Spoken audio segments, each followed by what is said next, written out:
Lagi-lagi Abang Erik, Haji Erik Ahmad Mubarak ini salah menafsirkan Quran surat Al-Maidah An-Nisa ayat 59 itu. Selalu salah, kok selalu ngawur ya? Karena tidak berpedoman pada ahlinya. Jadi Al-Maidah 59 itu ya, saya baca cepat. Ini dari ahlinya ini, Syekh Abdul Wahab Khalaf. Ya, ulama ahli tafsir, ahli fikih ini.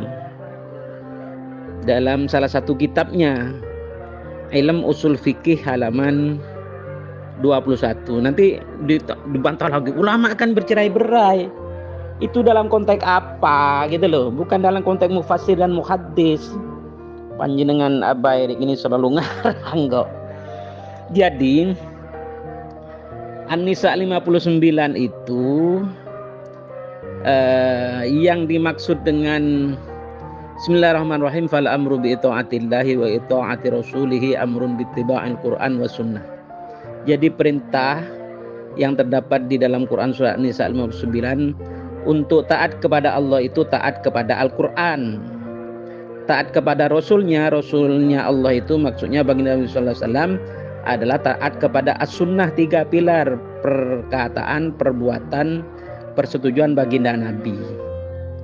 Wal amru bi itaati ulil amri minal muslimin amrun bittiba'i mattafaqu alaihi kalimatul mujtahidin minal ahkami li'annahum ulul amri at-tasyri'i minal muslimin. Jadi taat untuk kepada ulil amri itu maksudnya taat untuk mengikuti hukum-hukum yang telah disepakati oleh para mujtahid, sebab mereka lah yang menjadi ulil amri dalam masalah hukum agama baik kaum muslimin. Disinilah tercetus konsep ijma. Begitu, jangan diartikan yang aneh-aneh gitu. Dan nanti wal amru biraddil waqa'il mutanaza'i fiha ila Allahi war rasuli amrun bittiba'i al-qiyasi haitsu la nassa wala ijma'ah li'anna al-qiyasa fihi raddul mutanaza'i fihi ila Allahi wa ila rasul. Jadi selanjutnya perintah untuk mengembalikan semua perkara yang masih diperselisihkan kepada Allah dan Rasulnya itu berarti perintah untuk mengikuti qiyas ketika tidak ada dalil nas Al-Quran dan As-Sunnah dan dari ijma. Ini menunjukkan tentang hierarki sistem hukum Islam, yaitu Al-Quran, As-Sunnah, ijma ya para ahlinya, dan qiyas ketika tidak ditemukan di dalam 3 sumber hukum yang sebelumnya. Begitu. Aduh, kacau Abah Erik ini, selalu kacau ya. Selalu kacau. Tidak bisa membedakan konsep ya ikhtilaf dan konsep iftiraq. Jadi ya kacau, itu selalu kacau apa ini. Sebetulnya saya malas juga menanggapi ini. Tafsir yang saya bacakan An-Nisa bukan Al-Maidah. Anda saja sudah salah di situ. An-Nisa ayat 59 yang saya bacakan itu tafsir oleh seorang khalifah khilafah alamin haji nubuwah yang telah dijadikan oleh Allah dalam menepati janjinya kepada orang-orang yang beriman dan beramal soleh, surah An-Nur. Sedangkan Anda berdasarkan ahlinya tapi ulama yang sudah bercerai-berai. Jadi yang salah itu tentu Anda dong ya. Saya bilang saya menolak hadis itu. Yang saya tolak itu hanya 73 firqahnya itu ya. Dan itu karena apa? Rasul kan ada pelanjutannya. Rasulullah bersabda ya, atau para sahabat bertanya, mana firqah najiyah atau yang selamat itu? Kan ada umatku akan terpecah menjadi 73 golongan. Kuluhum finar, bayangin tuh, kuluhum finar. Rasulullah berkata seperti itu sedang geram nampaknya. Kuluhum finar. Karena apa? Allah Ta'ala la tafarruqu, jangan bercerai-berai. Nah, kemudian ternyata umatku akan terpecah jadi 73. Kuluhum finar ila wahidah. Nah, ini yang Romli tidak pernah membahas. Ila wahidahnya tuh yang apa? Gitu kan? Wahidahnya itu ma'ana alaihi wa ashabi, yaitu golongan di mana aku dan para sahabatku bersamanya. Nah, tapi itu kan sudah berlalu. Rasulullah dan para sahabat kan sudah berlalu sekarang ini. Nah, jadi yang tepat itu adalah talzamu jama'atal muslimin wa imamahum, dan imamnya itu yang fa'alaikum bisunnati wa sunnatil khulafair rasyidin al-mahdiyyin. Jadi ila wahidah itu adalah jamaah muslimin internasional yang imamahnya mengikuti sunnah Nabi Muhammad dan sunnah khulafair rasyidin, yang di dalamnya ada ikatan baiat yang bermandat dari Allah Ta'ala. Itu Romli ya. Saya bilang itu An-Nisa kok, walaupun bilang Al-Maidah, tapi saya ulangi saya bilang Al-Maidah, saya ulangi kan di belakangnya. Oh, An-Nisa 59 gitu loh. Pasang pendengaran baik-baik. Terus yang kedua, lagi-lagi siapa khalifahnya? Kitab tafsir mana? Oh, nggak pernah sampai tampilkan. Aling menampilkan nanti terjemahan kitab suci Al-Quran. Kacau. Siapa yang mengangkat khalifah-khalifah itu adalah khalifah yang diangkat oleh Allah untuk para nabi. Sedangkan khalifah yang sampean maksud itu adalah frase khalifah dari Rasulullah SAW. Dan itu pun sampean bajak. Jadi khalifahnya Mirza Ghulam Ahmad itu bukan khalifahnya Rasulullah, apalagi khalifah pengangkatannya dari Allah. Ayat Quran sampean bajak lagi, sampean rampok lagi, sampean taksis lagi untuk kepentingan Mirza Ghulam Ahmad dan khalifahnya. Tunjukkan pada saya mana ayat Qurannya, mana hadisnya. Jangan ambil dari ayat Quran kami dan hadis-hadis kami, karena menurut panjenengan ulama itu sudah bercerai-berai.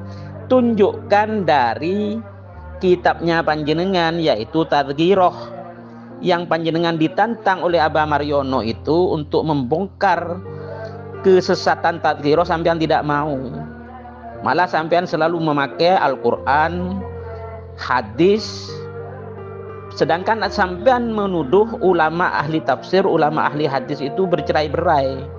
Ya, tampilkan kitab Tadhkirah, jangan menampilkan Al-Quran dan hadis ditafsirkan oleh khalifah panjenengan itu. Bagaimana ya? Tampilkan Tadhkirahnya lah, terus dibahas. Nanti ketahuan bagaimana kejahatan Tadhkirah itu dan mempercampur adukkan ayat-ayat Quran dengan ayat-ayat palsu di Tadhkirah itu. Begitu selalu. Ini malas saya kalau begini caranya. Abah Erik ini sejak jadi orang ya, ayatnya yaitu itu saja, hadisnya yaitu itu saja. Itu pun dipaksa, ditaksis untuk kepentingan Mirza Ghulam Ahmad dan khalifahnya dan pengikutnya. Kalau Abah Jaga Sukma itu ngomong panjenengan ini sebagai sepur, nyelonong aja. Kalau saya bilang sampean ini robotik yang mengulang-ulangnya. Ya, ini anak saya. Beb, ini Beb, Abah Erik, Beb, gimana Beb? Cuci ya Beb, cuci Beb. Hah? Iya. Iya. Buktinya adalah de facto ya, pemimpin umat Islam itu kan khalifah. Setelah Allah dan Rasulnya kan ada khalifah atau khilafah ala minhaji nubuwah. Tetapi dalam hal kenegaraan kan yang berkuasa itu kepala negaranya beserta jajarannya. Itu bukti Pak. Nggak usah panjang-panjang Pak, biar TikTok gitu ngobrolnya ya. Ini lagi-lagi Abah Erik Mubarak. Awas Beb, jatuh Beb, awas Beb. Iya itu ya. Jadi ayat wa'tasimu bihablillahi jami'an wala tafarraqu itu harus bersatu padu dalam kesatuan umat Islam. Ya, dalam usulul akidah. Sedangkan hadis awas Beb, jatuh Beb, jatuh nak. Wah, ini sebentar nak.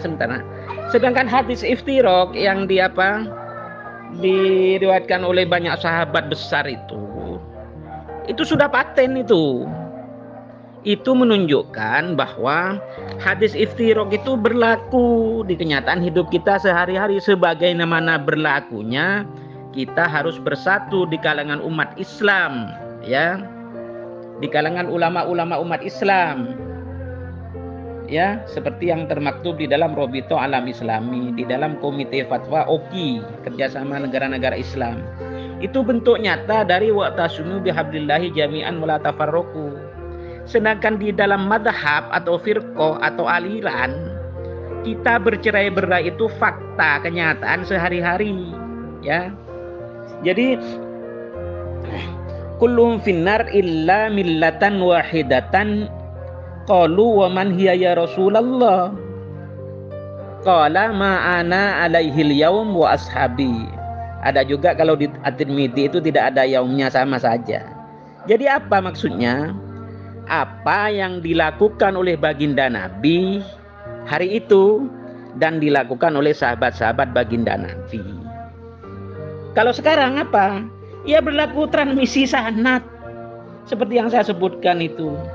Zamanku, zaman yang baik adalah zamanku. Setelah itu zamannya, setelah itu zaman berikutnya itu sanad kan.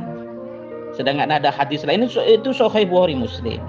Sedangkan ada hadis lain, beruntunglah orang yang pernah melihatku, dan orang yang pernah melihat orang yang melihatku, dan orang yang pernah melihat orang yang melihat orang yang melihatku. Itu kan sanad itu.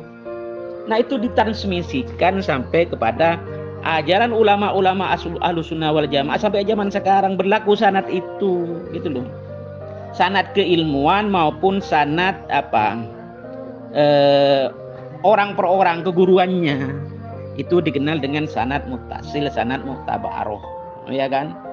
Kalau Mirza Ghulam Ahmad, mana sanadnya? Ya nggak ada. Palsu kok, nabi palsu kok, wahyu palsu kok dilala mengaku-ngaku ada sanad. Ya nggak bisa itu Bang Erik. Jadi ya gimana kalau diskusi dengan panjenengan? Kan sudah saya jelaskan bolak-balik dari berbagai arah. Tapi ya panjenengan selalu itu memaksakan. Itu ada khalifah minhajun nubuwah gitu loh. Ada bersatu di dalam jamaah di bawah kepemimpinan imamnya kalian semua. Itu hadis itu tidak merujuk kepada Mirza Ghulam Ahmad. Itu merujuk kepada Imam Mahdi Al-Muntabar. Kalau dalam keyakinan kami Al-Hasani At-Tijani, tidak ada satupun itu merujuk kepada Mirza Ghulam Ahmad dan khalifah-khalifahnya, begitu bos. Wah Pak, ya ini pancet saja sampean ini. Ayat Al-Qur'annya surah An-Nur ayat 55. A'udzubillahi minasyaitonirrajim. Wa'adallahu alladhina amanu minkum wa amilus solihati layastakhlifannahum fil ard kama stakhlafal ladina min qablihim. Nah, dan Allah telah berjanji kepada orang-orang yang beriman di antara kamu dan beramal soleh bahwa Dia pasti akan menjadikan bagi mereka khilafah di bumi sebagaimana Dia Allah telah menjadikan khilafah orang-orang sebelum mereka.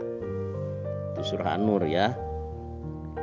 Nah, atas surah An-Nur 55 itu sedikitnya Rasulullah telah menjelaskannya dalam 4 hadis. Nah, tetapi supaya lebih spesifik saya akan kemukakan 2 hadis saja dulu. Pertama, khilafati nubuwati salasuna sanat. Ya, khilafah kenabianku berjalan hanya 30 tahun. Tsumma ya'tillaha mulkahu mayasya. Kemudian akan terjadi kerajaan-kerajaan atas kehendaknya. Nah, ini adanya di dalam hadis Sunan Abu Daud, Musnad Ahmad dan Mishkat.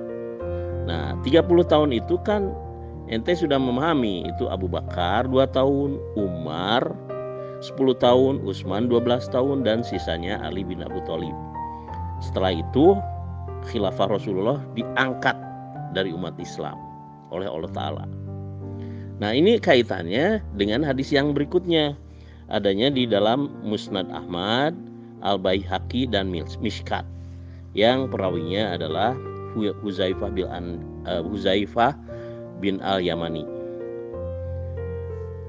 Bunyinya begini nih, takunu nubuwatu fikum masyaallah antakuna. Ya, sedang terjadi kenabian, karena waktu itu Rasulullah yang bersabda ya, sedang terjadi kenabian pada kalian atas kehendak Allah, maka terjadilah. Kemudian tsumma takunu khilafatan ala minhajin nubuwah masa Allah antakuna. Kemudian akan terjadi khilafatan ala minhajin nubuwah, ya, dengan kehendak Allah, dan terjadilah. Nah, itu kan Abu Bakar, Umar, Utsman, Ali yang 30 tahun itu, ya kan? Kemudian tsumma takunu mulkan ad-don fatakuna masyaallah antakun. Kemudian akan terjadi atau akan ada kerajaan-kerajaan yang menggigit atas kehendak Allah, dan terjadilah. Nah, itu pada zaman Bani Umayyah atau dinasti Umayyah. Kemudian tsumma takunu mulkan jabariyatan, ya, maka terjadilah. Nah, ini khusus untuk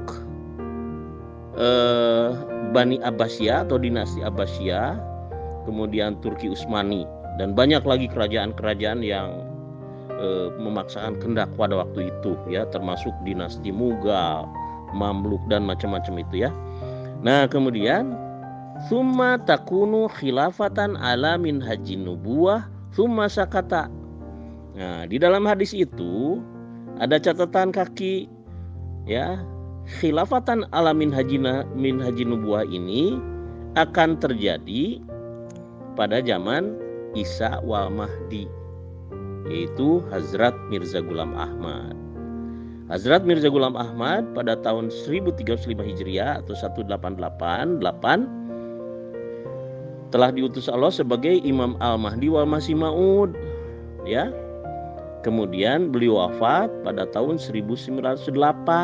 Nah, khilafah ala minhajin nubuwah fase kedua itu dimulai sejak 1908 hingga sekarang masih berlaku dan telah berjalan lebih dari 115 tahun, ya. Ya kan, a'udzubillahi minasyaitonirrajim, wa tasimu bihablillahi jami'an wala tafarraqu, ya. Kemudian di dalam surat 13 juga sama, an aqimudin wala tatafarraqu fi, ya. Nah, jadi yang disebut tali Allah itu Rasulullah menjelaskan di dalam hadis At-Tirmizi juga, yaitu kitabullah wa huwa hablullah al-madudu minas samai ilal ardi. Pertama itu. Jadi kitabullah itu maksudnya kan Al-Qur'an. Selain Al-Qur'an apa? Rasulullah bersabda, taraktu fikum amroini lan tadilu ma tamassaktum bihima kitabullah wa sunnata rasulihi.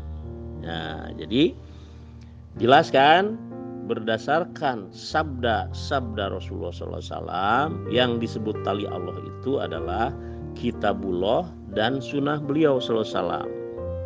Sekarang sunnah beliau itu apa kan? Berkaitan dengan kepemimpinan, ya kan? Rasulullah bersabda, ketika terjadi perpecahan di antara umat Islam, apa yang harus dilakukan? Rasulullah menjawab, talzamu jama'atal muslimin wa imamahum. Tetaplah bersama jamaah muslimin dan imam mereka. Terus fa'tazil tilkal firq, tinggalkanlah semua firqoh-firqoh itu.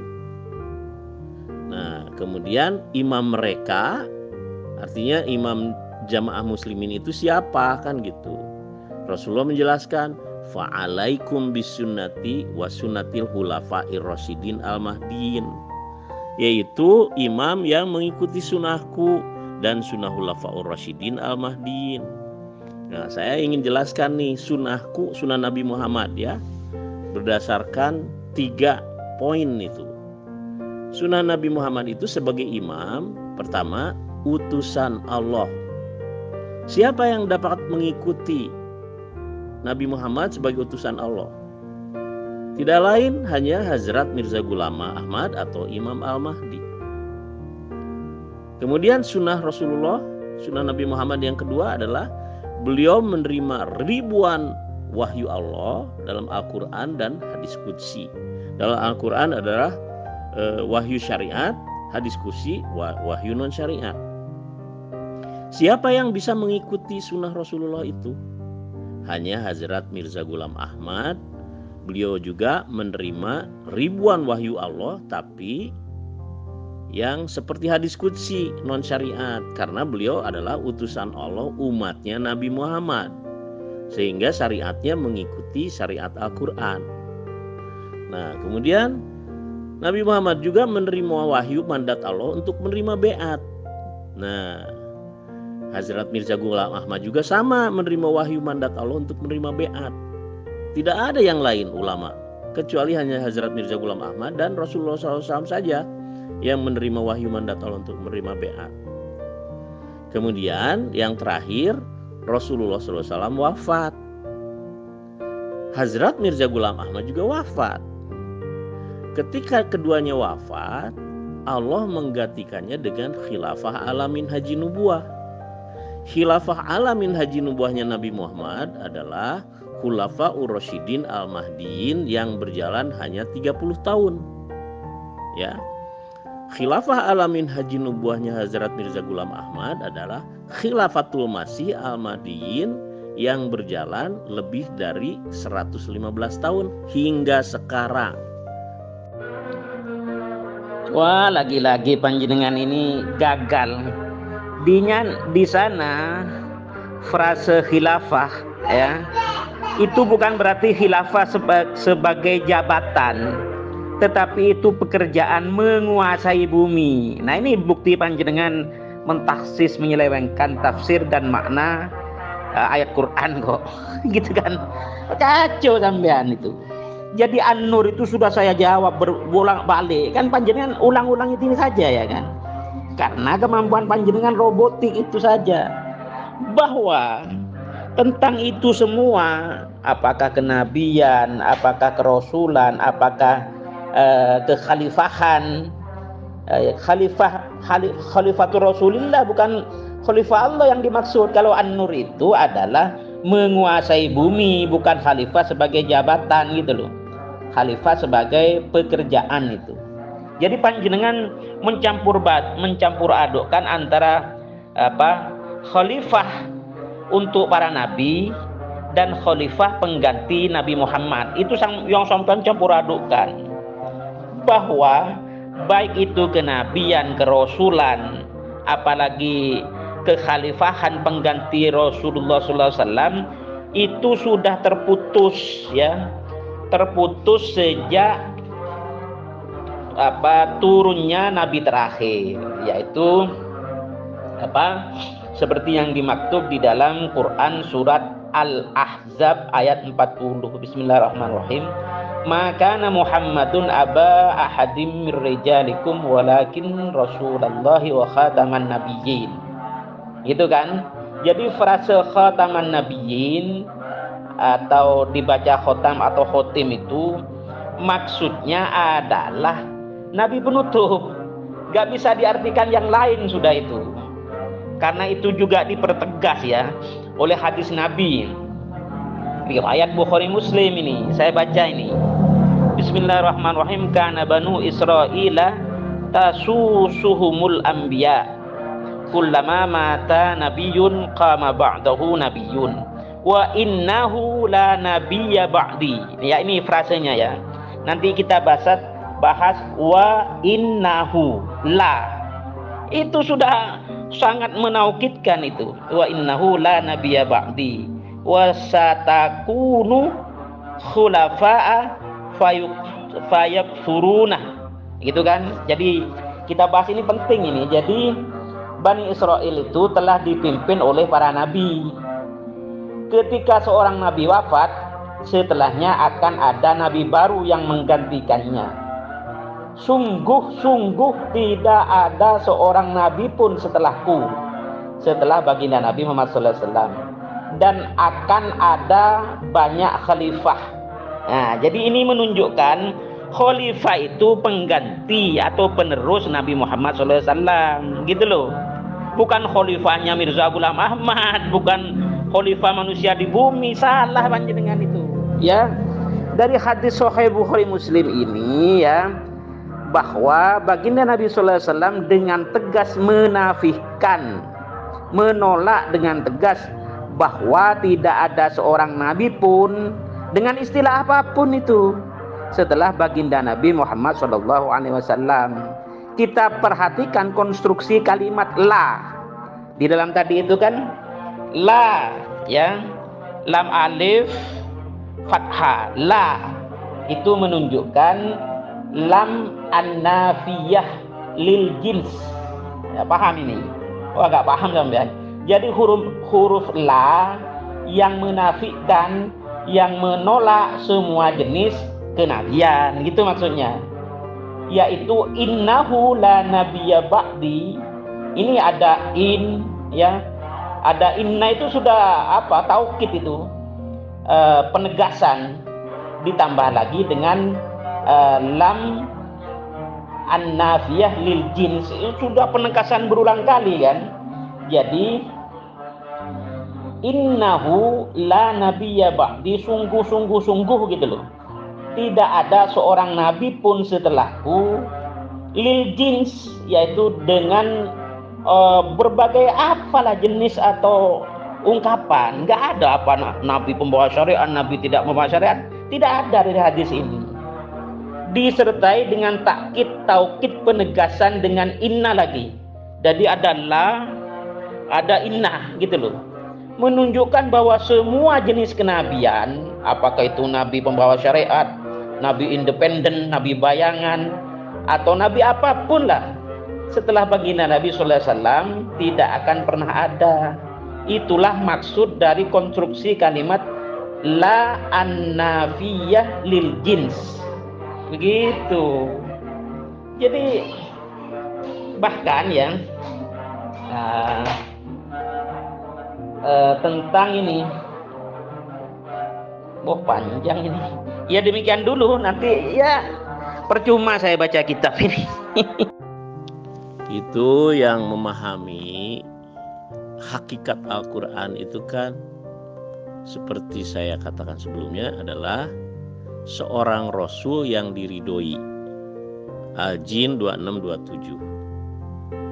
Yang kedua adalah khalifahnya, yaitu khilafah alamin haji nubuah, sebagaimana yang dimaksud dalam surah An-Nur ayat 55 dan dijelaskan dengan hadis ya, yaitu hadis Musnad Ahmad, Sunan Abu Dawud, kemudian Miskat, dan satu lagi Musnad Ahmad, Al-Baihaqi dan Miskat ya.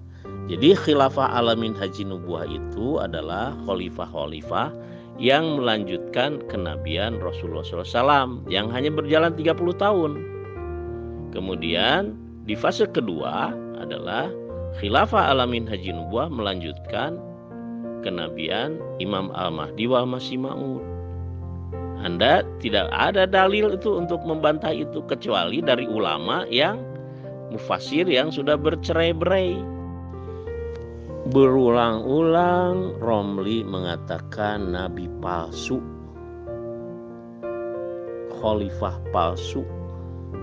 Padahal Bung Romli tidak tahu arti nabi menurut Al-Quran, arti khalifah menurut Al-Quran. Ya, kemudian dengan tuduhan itu menantang atau ajaran palsu. Apa itu?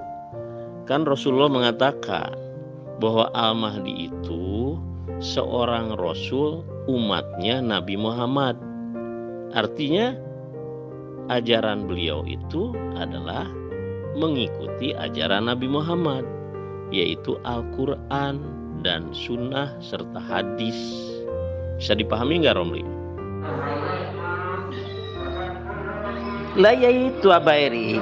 Jadi sekali lagi ya, ayat wa'tasimu bihablillahi jami'an wa la tafarraqu itu, tali Allah itu ya Al-Quran dan As-Sunnah. As-Sunnah itu 3 pilar: sabda baginda Nabi, perbuatan baginda Nabi, dan persetujuan baginda Nabi.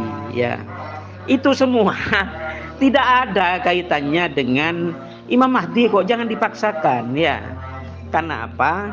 Karena khalifah yang dimaksud ya berkali-kali khalifah pengganti Rasulullah. Panjenengan mencampur adukkan dengan istilah khalifah terhadap Nabi Daud, terhadap ini, itu salah itu. Jadi sampean ya, Quran surat An-Nur tadi mengartikan khalifah sebagai jabatan, padahal di sana khalifah itu artinya pekerjaan, yaitu menguasai bumi. Itu sudah salah. Jadi kalau sudah salah memaknai itu, ya sudah salah lagi ke belakangnya. Itu yang pertama. Kedua, tentang Quran surat Al-Ahzab ayat 40, khataman nabiyyin itu sudah final itu. Karena apa? Karena berdasarkan hadis Bukhari Muslim juga dengan lafal Bukhari ya, di dalam Fathul Bari ya,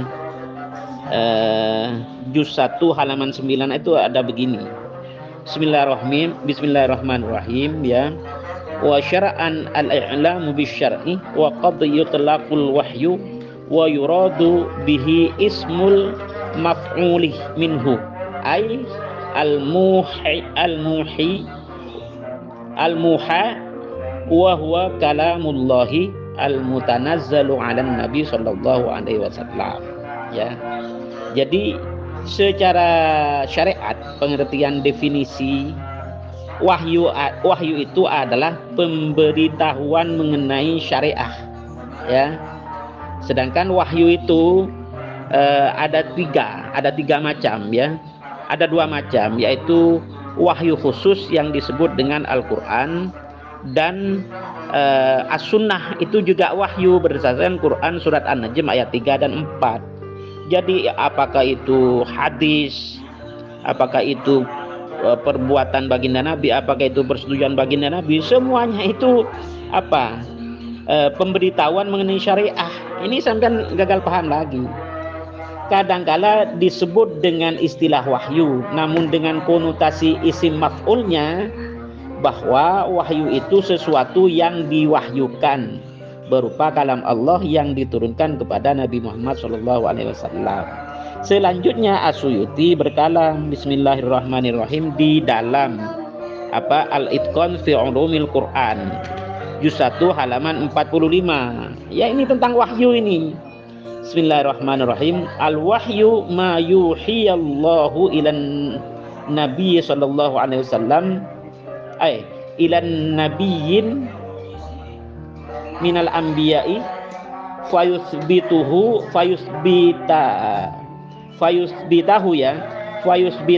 fi qalbihi fayatakallama bihi wa yaktubahu wa huwa kalamullahi. Jadi wahyu itu adalah apa yang diwahyukan oleh Allah kepada salah seorang nabinya dari 124.000 nabi rasul itu, untuk diteguhkan dalam hatinya, sehingga seorang nabi dimaksud menyampaikannya dan menuliskannya. itulah yang disebut dengan kalam Allah, kalamullah gitu kan. Selanjutnya dengan demikian klaim bahwa Mirza Ghulam Ahmad adalah nabi jelas dusta, karena Mirza Ghulam Ahmad itu tidak pernah mendapatkan wahyu dengan pengertian barusan wahyunya loh. Tentang sebagaimana pengertian wahyu secara syar'i tadi dari Bukhari Muslim, dari As-Suyuti, dari macam-macam itu. Tentang klaim tadhkirah juga merupakan kebohongan. Karena apa? Karena Abu Bakar Siddiq telah menyatakan dengan tegas bahwa wahyu tidak ada lagi turun setelah wafatnya baginda Nabi Muhammad SAW. Wahyu pengertiannya secara syar'i tadi loh, bukan wahyu karangan Nabi palsu itu, tadhkirah palsu itu, bukan. Jadi wahyu secara pengertian syariat tadi sudah terputus sejak wafatnya baginda Nabi Muhammad SAW. Ada satu hadis ya, hadisnya termaktub di dalam Jami'ul Masanid wal Marasil dari Jalaluddin As-Suyuti di juz 13 ya, halaman 187, yaitu bismillahirrahmanirrahim. Madan Nabi sallallahu alaihi wasallam wan qata'al wahyu. Nabi sallallahu alaihi wasallam telah wafat, telah pergi maksudnya. Dan wahyu pun telah terputus, telah berhenti. Ya kan? Bahkan di dalam kitab yang sama ya, Jami'ul Masanid wal Marasil di juz yang ke-15 halaman 76 itu, dalam riwayat lain Umar radhiyallahu taala anhu menyatakan ala wa innan nabiyyi sallallahu alaihi wasallam qatin talaqa wan qata'al wahyu. Ingat, ini diperingatkan kata-katanya ini pakai ala, saking pentingnya. Ingat bahwa baginda Nabi Muhammad sallallahu alaihi wasallam telah berlalu, telah wafat.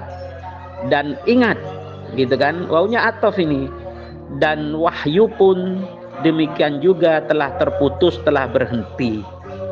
Ini dinyatakan di hadapan para sahabat waktu itu dengan mata dan telinga para sahabat, dan tidak ada seorang pun di antara para sahabat yang mengingkarinya. Jadi artinya dengan demikian telah menjadi ijma para sahabat bahwa wahyu tidak akan turun lagi setelah baginda Nabi sallallahu alaihi wasallam wafat.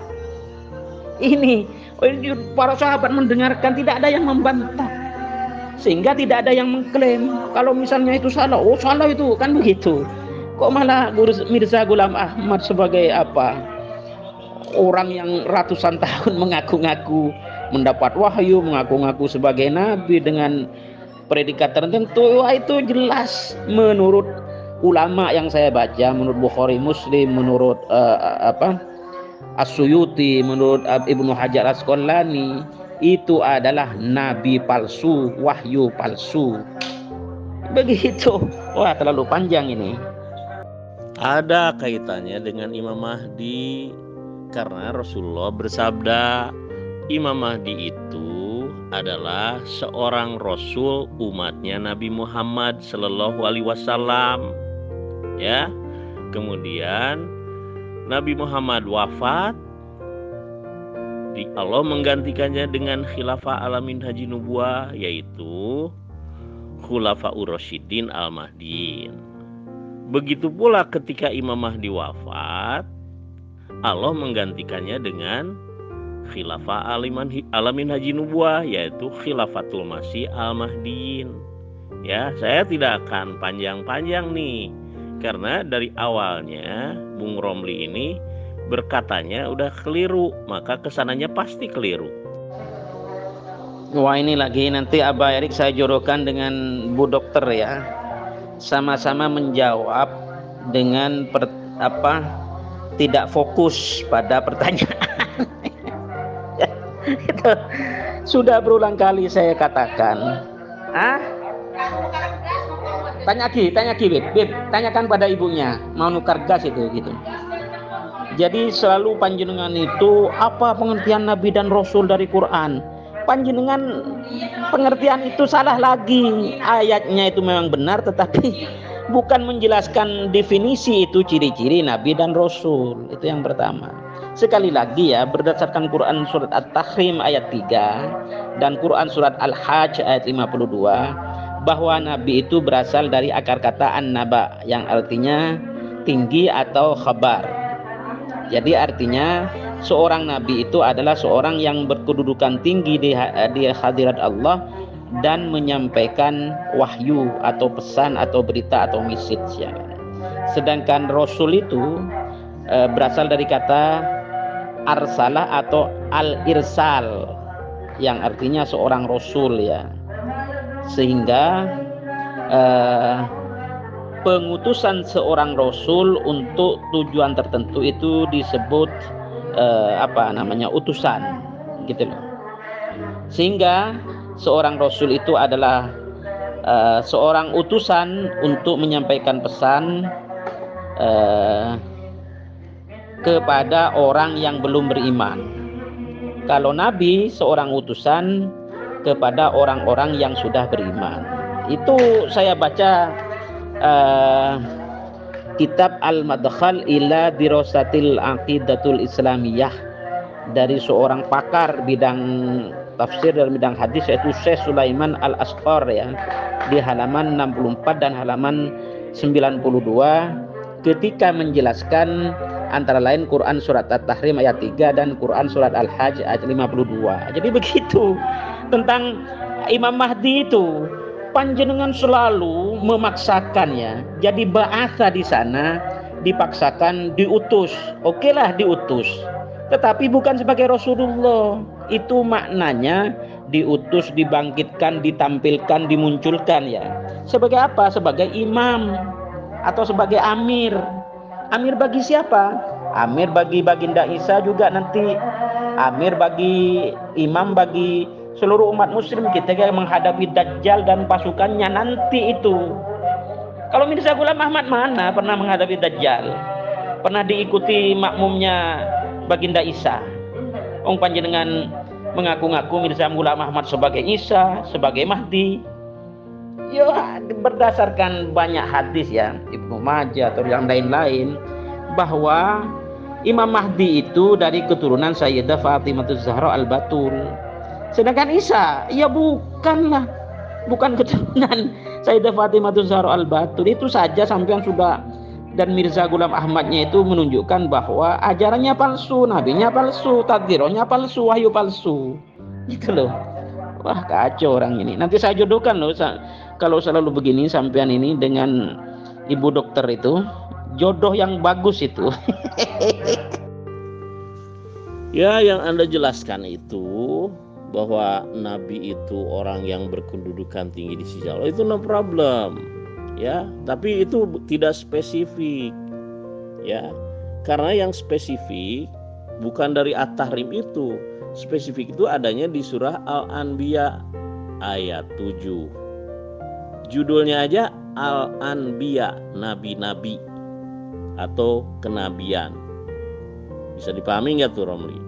Ya, di sana dikatakan bahwa nabi-nabi itu adalah laki-laki dewasa. Allah mengutusnya, berarti Rasul itu.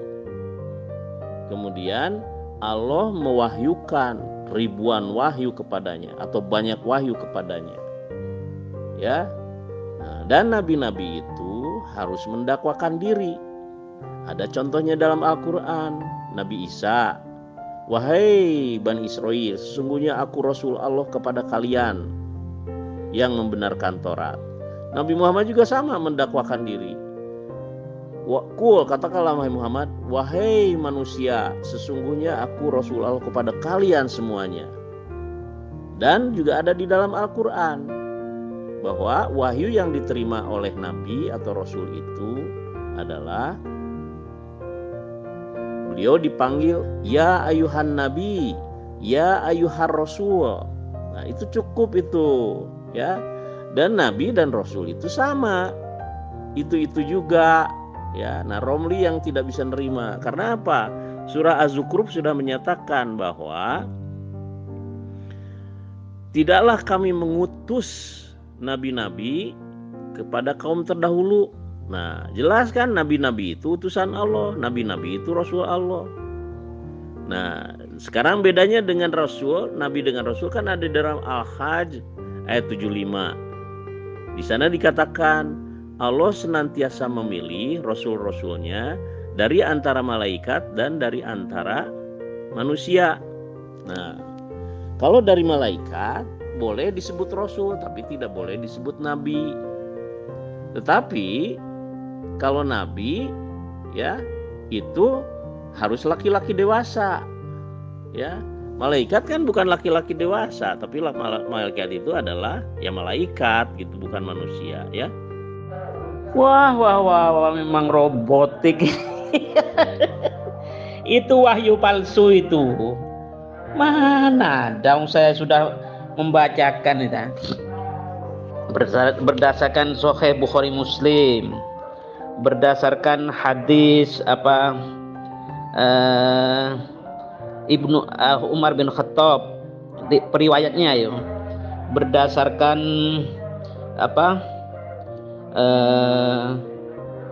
hadis periwayatnya dari Abu Bakar Siddiq, salah satu perawinya itu ya, menyatakan bahwa wahyu itu sudah terputus sejak wafatnya baginda Nabi. Bahkan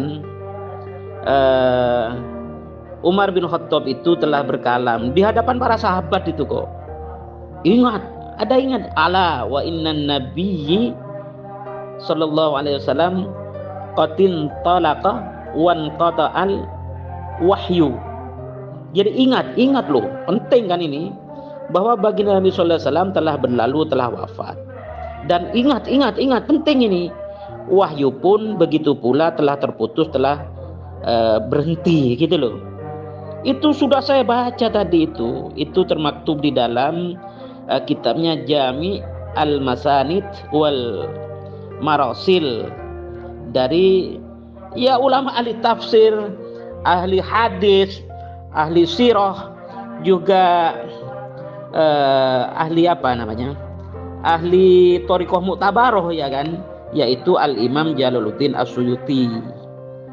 Itu terus kamu bantah dengan wah, Mirza Ghulam Ahmad menerima wahyu, Imam Mahdi itu menerima wahyu dari umat baginda Nabi. Itu kan pemaksaan ya, pentakwilan, pemaksaan yang berulang-ulang. Jadi sekali lagi ya, Imam Mahdi Al-Muntadhar itu kan panjenengan menyebut Al-Muntadhar, berarti Imam Mahdi yang masih ditunggu, bukan Mirza Ghulam Ahmad. Itu sampean sudah terpenjara oleh kata-kata sampean sendiri. Jadi Al-Mahdi Al-Muntadhar, kalau yang saya yakini adalah Al-Hasani At-Tijani, itu belum lahir itu, kalau bukan kepada Mirza Ghulam Ahmad gitu loh. Di hadis banyak ya, Al-Mahdi Al-Muntadhar Al-Hasani At-Tijani itu keturunan dari Sayyidah Siti Fatimah melalui Imam Hasan ya, ada juga yang melalui Imam Husain ya. Dan saya yakini pembesar thariqah Tijaniyah, seperti termaktub dalam salah satu kitab ajaran thariqah mu'tabarah, yaitu thariqah Tijaniyah, di halaman 40 atau berapa, kitab Al-Faidur Rabbani, itu panjang itu. Jadi Al-Mahdiyu akhul lahum fit thariqah, kan begitu. Jadi Imam Mahdi itu saudaramu juga dalam thariqah ini, maksudnya thariqah Tijaniyah. Nanti itu tanda-tandanya itu nanti thariqah Tijaniyah ini menjadi banyak, dan Ahmadi itu dibaiat di antara rukun Yamani dan apa begitu. Nah, ya itu. Jadi panjenengan ini terlalu memaksakan. Awas loh, kalau memaksakan nanti saya nikahkan ya secara gaib, tapi dengan Bunda Dokter Adiani Adil Abah Herikin. Ini pasangan yang serasi. Pasangan yang serasi, sama tidak konsisten dan sama ngotot. Itu pasangan yang serasi. Tapi secara gaib loh, jangan nanti, jangan secara fisik. Wah, salah saya kalau secara fisik.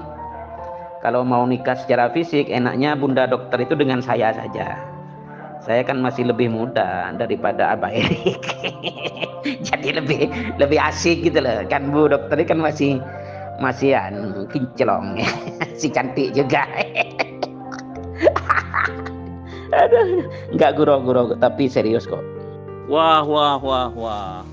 Romli Kalibilem juga menyembah ulama yang sudah bercerai-berai, ya.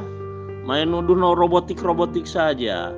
Saya katakan itu berdasarkan Al-Quran dan sabda-sabda Rasulullah, ya. Biarlah berkata dengan baik, ya. Kan Allah Ta'ala berfirman, kullu linnasi husna. Berkatalah kepada manusia dengan baik dan lemah lembut, ya. Nah ini Abah Erik ya, kalau sudah terpojok itu tadzkirah yang ditampilkan oleh Abah Mariono itu bagus itu di tadzkirah itu bahwa Mirza Ghulam Ahmad mengaku pemilik dan pembawa syariat. Nah bertentangan kan, katanya Mirza Ghulam Ahmad itu nabi yang muttabi, ya, nabi apa yang tidak nabi pengikut gitu loh. Nah, ini kan dibantah. Ini satu ayat saja, ayat palsu dari nabi palsu Mirza Ghulam Ahmad di dalam kitab Wahyu Palsu Tadzkirah, mulai dibongkar oleh Abah Mariono ini. Lanjut Abah Mariono Kemendan, lanjut ini. Nggak apa-apa, lanjut panjenengan tampilkan tulisan itu karena itu penting, itu substansial sekali. Nanti saya yang berkomentar. Nggak apa-apa, jangan turuti iramanya Abahda Erik Mubarik gitu. Kalau sudah kepepet begitu, nanti saya nikahkan. Tapi dengan seorang yang umurannya sebanding dengan Abah Erik loh. Kalau Bunda Dokter saya nikahkan, saya minta Habib menikahkan saya nanti, karena Bunda Dokter masih cantik itu. Oh enggak, tidak memaksa, itu panjenengan sudah kepepet itu. Itu ayat tadzkirahnya membongkar bahwa Mirza Ghulam Ahmad itu mengaku pembawa syariat. Jadi bukan nabi mutabi itu, bukan nabi pengikut. Jadi nabi pembawa syariat loh, dalam tadzkirahnya panjenengan loh itu. Hehehe. Nanti kalau ngotot-ngotot saya nikahkan loh dengan orang yang sebaya loh, dengan Abah Erik. Kalau Bunda Dokter jangan dinikahkan dengan jenengan, dengan saya saja. Ini istri saya akan memberikan persetujuan, ya. Ya, tidak usah bayar canda ini karena tidak berlaku canda itu, iuran wajib yang dipaksa di Ahmadiyah itu kan. Saya tidak terpojok karena Allah Ta'ala telah mengutus Hazrat Mirza Ghulam Ahmad sebagai Khalifatullah Al-Mahdi wal Masih Maud dari antara umat Nabi Muhammad Sallallahu Alaihi Wasallam, sehingga syariat yang dibawa oleh Hazrat Mirza Ghulam Ahmad itu hanya mengikuti syariat Islam yang diajarkan oleh Nabi Muhammad Sallallahu Alaihi Wasallam. Allah Ta'ala telah mengutus Hazrat Mirza Ghulam Ahmad sebagai Khalifatullah Al-Mahdi wal Masih Maud alaihissalam dari antara umat Nabi Muhammad SAW, sehingga walaupun beliau seorang nabi, rasul atau khalifah, tetapi tidak membawa syariat baru, melainkan mengikuti syariat Nabi Muhammad SAW, yaitu syariat Islam sesuai nubuatan di dalam Al-Quran dan sabda-sabda Rasulullah SAW. Allah Ta'ala telah mengutus Hazrat Mirza Ghulam Ahmad dari Qadian, Hindustan pada tahun 1305 Hijriah bertepatan dengan 1888 Masehi sebagai Khalifatullah Al-Mahdi wal Masih Maud dari antara umat Nabi Muhammad Sallallahu Alaihi Wasallam, yang syariatnya mengikuti syariat Islam, yaitu Al-Quran dan Sunnah dan hadis Rasulullah SAW. Nah ini ya, lagi-lagi mengklaim dengan berulang-ulang. Kacau ini. Itu yang saya minta, bukan klaim bodong panjenengan. Bodong loh, bukan bodoh loh. Bodong pakai NG. Klaim bodong panjenengan, klaim palsu kalau bodong itu. Jadi itu di postingan Abah Mariono itu bahwa Mirza Ghulam Ahmad mengakui sebagai pembawa atau pemilik syariat. Jadi dengan demikian, klaim bahwa dia itu sebagai pengikut baginda Nabi itu palsu. Dia pembawa syariat, pemilik syariat kok. Itu dijawab. Bahkan ya, nanti Abah Mariono yang lebih menegaskan itu di dalam kitab Haqiqatul Wahyi, Haqiqatul Wahyi ya. Saya takut salah ini. Nanti kok dibaca tul, kok tidak dibaca, kok dibaca til, tidak baca tul itu. Ya, tapi kalau Abah Erik pasti gak paham ini. Habib yang paham, Habib Karim yang paham ini. Di dalam kitab Haqiqatul Wahyi halaman 71 ada ayat sebagai bajakan ya, atau rampokan dari Quran surat As-Saff ayat 9. Jadi Quran surat As-Saff ayat 9 itu begini. Bismillahirrahmanirrahim. Huwallazi arsala rasulahu bil huda wa dinil haqqi liyudhhirahu 'alad dini kullih. Ila akhir ayat. Shadaqallahul azim. Jadi ayat Quran surat As-Saff ayat 9 ini diturunkan kepada baginda Nabi Muhammad SAW. Jadi pengertian arsala rasulahu itu mengutus rasulnya. Dalam ayat ini adalah nya di sini, hu di sini hitopnya kepada baginda Nabi Sallallahu Alaihi Wasallam. Ya, tetapi oleh Ahmadiyah dalam kitabnya Haqiqatul Wahyi halaman 71 itu ada ini.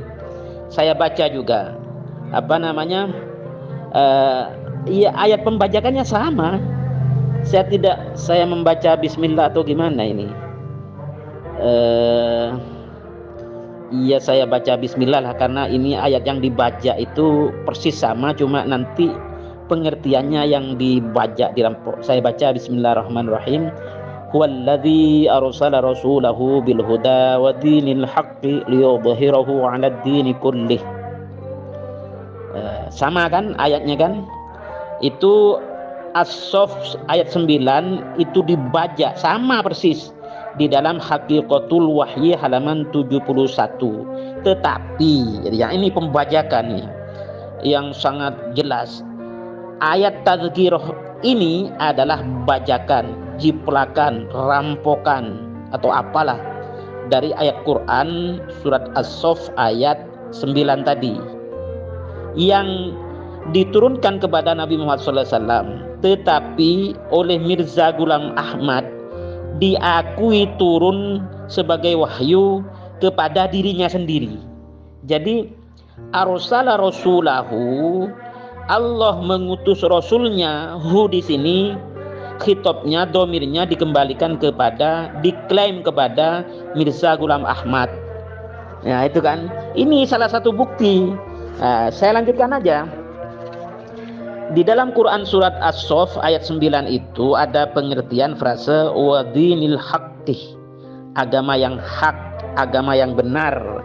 Dalam ini adalah di atas agama Islam yang dimaksud, yaitu agama yang dibawa oleh baginda Nabi Sallallahu Alaihi Wasallam, kama huwa ahlu, yang merupakan agama terakhir yang diturunkan oleh Allah kepada Nabi Muhammad Sallallahu Alaihi Wasallam, kepada Rasulnya Allah Nabi Muhammad SAW sebagai Nabi dan Rasul terakhir, ya kan?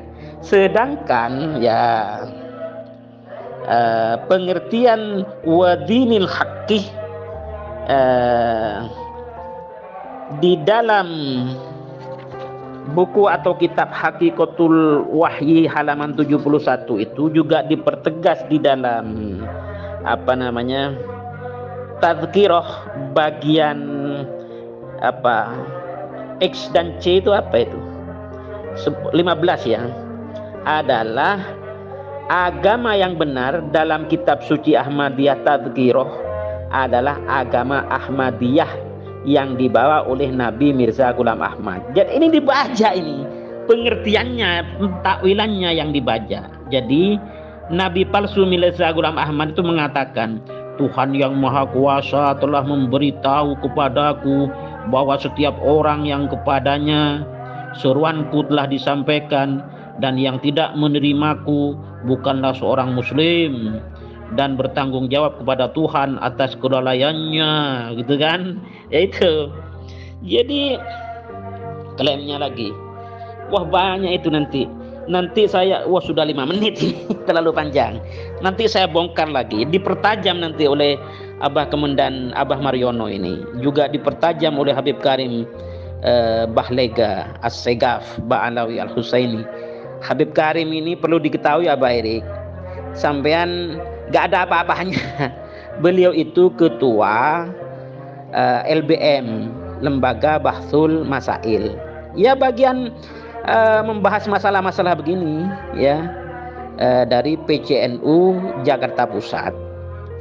Oh, jadi jangankan panjenengan Abah Erik, khalifahnya panjenengan, bahkan Mirza Ghulam Ahmad sekalipun gak ada seujung kukunya dibandingkan keilmuannya juga nasabnya dari Habib Karim ini. Kalau Mirza Ghulam Ahmad mana namanya tidak sama dengan nama baginda Nabi, ayahnya tidak sama dengan baginda Nabi, dan pasti bukan keturunan Sayyidah Siti Fatimah Zahra, baik dari Imam Hasan maupun Imam Husain. Jadi palsu itu Mirza Ghulam Ahmad mengaku-ngaku sebagai Mahdi itu, apalagi mengaku-ngaku sebagai apa, sebagai Baginda Isa Al-Masih alaihi salatu wassalam. Palsu semua itu. Karena nanti kalau dinikahkan panjenengan dengan orang yang seumuran panjenengan baru kapok Abah Erik. Allah telah mengutus Hazrat Mirza Ghulam Ahmad sebagai Khalifatullah Al-Mahdi wal Masih Maud dari antara umat Nabi Muhammad Sallallahu Alaihi Wasallam. Karena Rasulullah telah mengatakan bahwa Al-Mahdi itu seorang Rasul umatnya Nabi Muhammad, maka syariat yang dibawa oleh Hazrat Mirza Ghulam Ahmad mengikuti syariat Islam yang diajarkan oleh Nabi Muhammad Sallallahu Alaihi Wasallam. Waduh, awas para netizen. Di grup khusus Why Not Islam ini, itu ada sepur lewat. Sepur itu kereta api lewat, nyelondong terus itu. Diulang-ulang, awas, sepur itu. Kalau kata Abah Gusti Jaga Sukma, Abah Erik ini metode diskusinya sepur, kereta api nyelondong. Kalau saya mengatakannya robotik tapi canggih. Robotik yang bisa ulang alik. Manusia langka juga Abah Erik ini, robotik tetapi bisa ulang alik, berulang-ulang. Robotik sepurik. Ulang alik.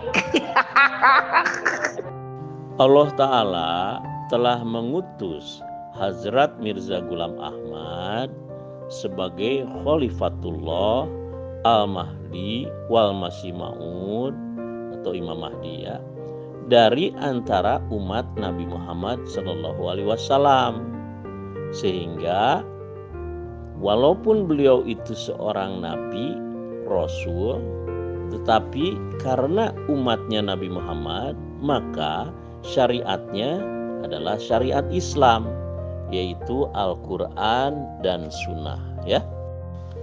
Allah Ta'ala telah mengutus Hazrat Mirza Ghulam Ahmad sebagai Khalifatullah Al-Mahdi wal Masih Maud dari antara umat Nabi Muhammad Sallallahu Alaihi Wasallam ya, sehingga walaupun beliau dikatakan seorang Rasul atau Nabi atau Khalifah, tetapi karena dari antara umat Nabi Muhammad, maka beliau mengikuti syariat Nabi Muhammad SAW, yaitu Islam.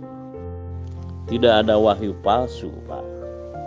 Karena wahyu palsu itu tentu akan mengakibatkan Nabi Muhammad dan juga Hazrat Mirza Ghulam Ahmad itu akan diputus urat nadinya.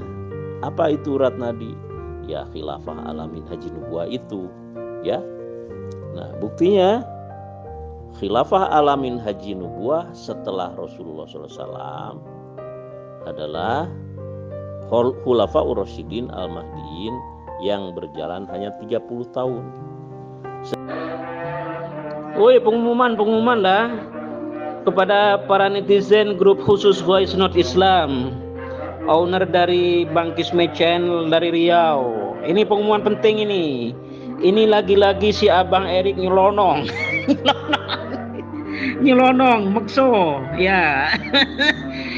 Memaksa.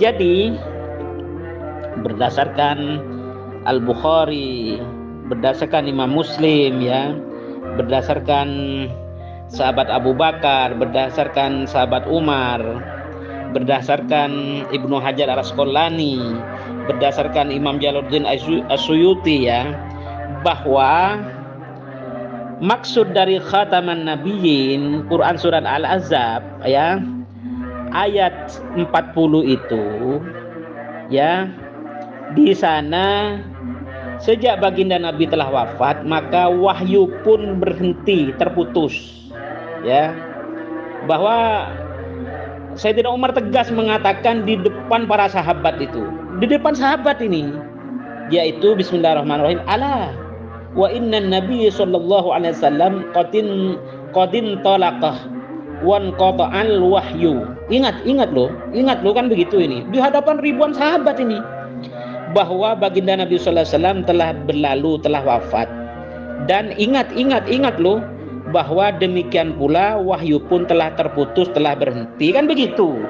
Kalau pernyataan Sayyidina Umar ini juga Sayyidina Abu Bakar tadi itu tidak sesuai dengan pengertian yang diberikan oleh baginda Nabi ketika gesang, ketika hidup. Tentunya para sahabat yang alim-alim itu usul, jangan begitu. Nyatanya tidak ada yang usul. Berarti sahabat Umar dan sahabat Abu Bakar benar gitu loh, mengatakan bahwa sejak wafatnya baginda Nabi, wahyu itu sudah tidak ada lagi. Nah, kalau sudah ada wahyu lagi, itu namanya wahyu palsu oleh seorang nabi palsu tentunya. Jadi sampean jangan menghubungkan, ya, positioning baginda Nabi Muhammad SAW dengan positioning nabi palsu Mirza Ghulam Ahmad. Hadisnya itu yang sampean baca itu benar, tetapi itu tidak berkaitan dengan Mirza Ghulam Ahmad, gitu loh.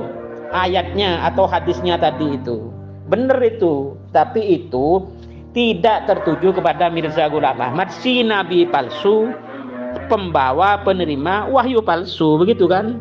Wah, payah ini Abang Erik selalu mengulang-ulang. Saya sampai buka banyak kitab ini, kok diulang-ulang begini. Nanti kalau mengulang-ulang, saya carikan di sini ada rondo tapi tua, seumuran lah dengan Abah Erik ini. Saya antarkan ke Bogor nanti di Masjid Al Mubarak, ya, di sekitar sana. Ini janda tua ini, cocok kalau dengan Abah Erik. Tapi kalau janda tua ini tidak ngeyel, ya, tidak mokong, penurut itu. Kalau dibilangin begini dengan ayat-ayat, dengan ini hadis, penurut dia.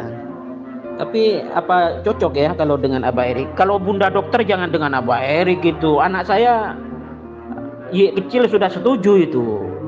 Kalau saya nikah dengan Bunda Dokter, walaupun nanti di Sulawesi Selatan itu, saya bilang ke Abah Jeffrey Benyamin nanti itu. Ini Habib Karim Bahlega dan Abah Mariono tersenyum itu. Kayaknya setuju juga. Ayo lanjut.